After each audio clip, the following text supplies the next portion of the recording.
AI जहां विश्व के साथ साथ अब भारत में भी विस्तार कर रहा है, हर क्षेत्र में एआई का दबदबा बढ़ता जा रहा है। ऐसे में आज भारत सरकार और यूनेस्को के साझा कोलैबोरेशन का एक आयोजन किया गया, जिसमें एआई को किस तरीके से सशक्त किया जा सकता है उस पर चर्चाएं हुई। एआई यानी कि आर्टिफिशियल इंटेलिजेंस एक ऐसी टेक्नोलॉजी जो लगातार विस्तार कर रही है। ऐसे में एआई पर किस तरीके से सही तरीके से लगाम लगाकर इसका सही तरीके से प्रयोग किया जा सकता है, इसी पर चर्चा की गई यूनेस्को और भारत सरकार के साझा कोलैबोरेशन में। दरअसल नई दिल्ली स्थित शांग्री ला एरोस होटल में 3 जून 2025 को इसी पर चर्चा के लिए एक आयोजन किया गया। इस चर्चा में पॉलिसी मेकर्स, टेक्नोलॉजिस्ट, अकेडमिया और प्रैक्टिशनर्स शामिल हुए, जिसमें भारत का फ्यूचर एआई रोड मैप क्या होगा, इसी को लेकर चर्चा की गई। In fact, just now Abhishek Singh also mentioned that the AI ecosystem is growing.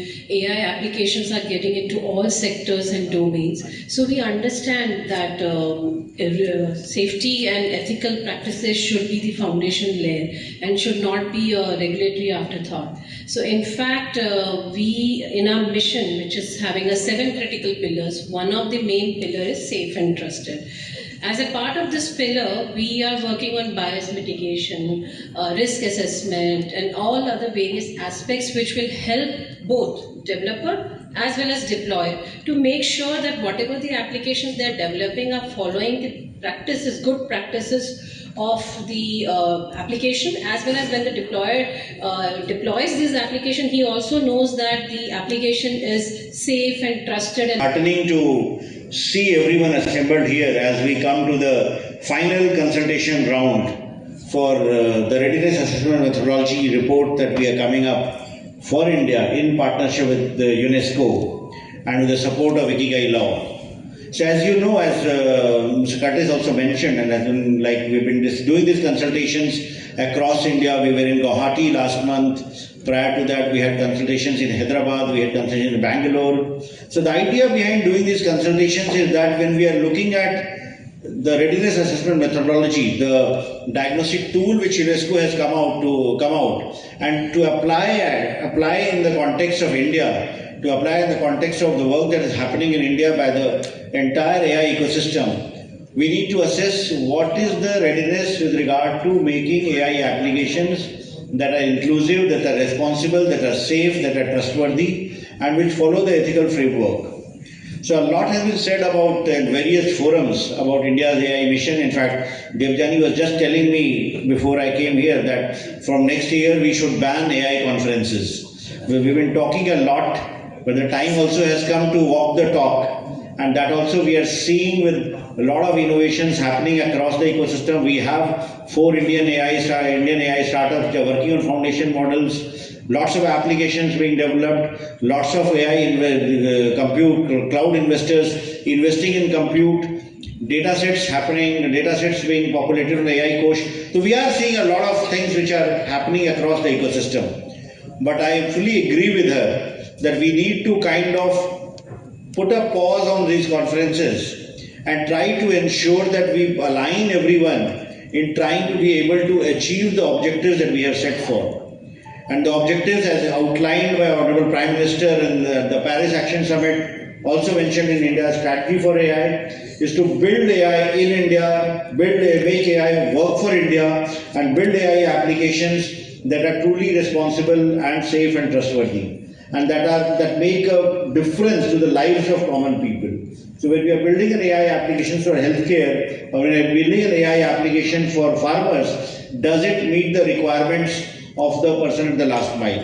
How do we adapt to that? We can have models to support with, we can have high-end compute to support with, we can have language APIs to support with, but ultimately we'll need to kind of build it in such a way that the solutions are fair, solutions are ethical, and they meet real needs. So that is the test, and that's what the readiness assessment methodology also seeks to do. Puts up a framework with regard to assessing the solutions, puts up a framework with regard to defining what are the do's and what are the don'ts, and ensure that we all are able to align our efforts in the right direction.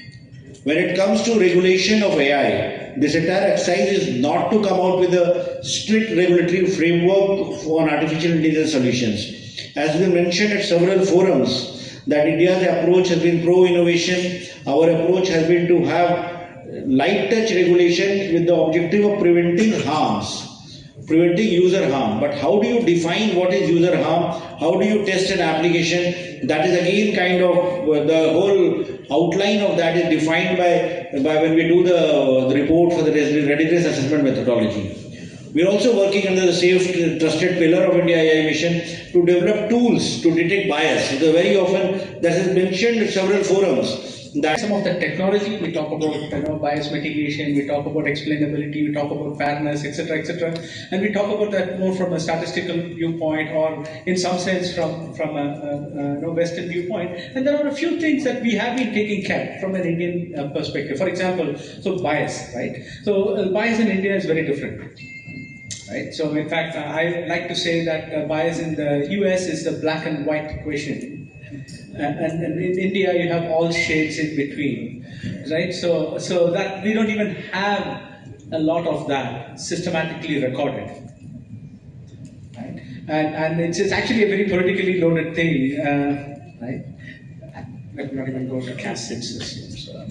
But it's a very politically loaded thing in order to even systematically try to figure out, what kind of biases exist in the society and how would you address that.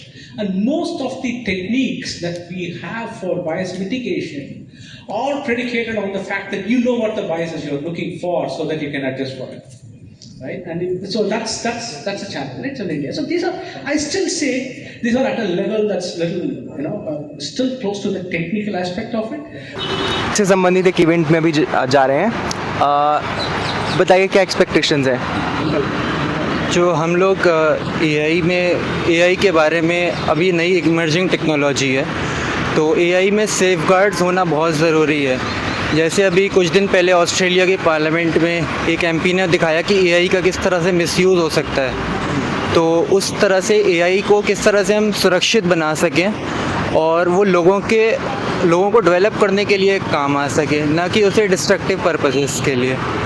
तो मैं इसीलिए जा रहा हूँ कि मैं policy making जो हो रही है उसमें मैं अपने विचार रख सकूँ, मैं बता सकूँ कि किस तरह एआई को हम और सुरक्षित बना सकते हैं, किस तरह से जो उसका टेक्निकल है, जैसे कई बार एआई बायस्ड होता है कुछ पॉपुलेशन ग्रुप्स के साथ, उन्हें कैसे ख़त्म कर सकते हैं। तो इसी मिशन के साथ में शुक्रिया।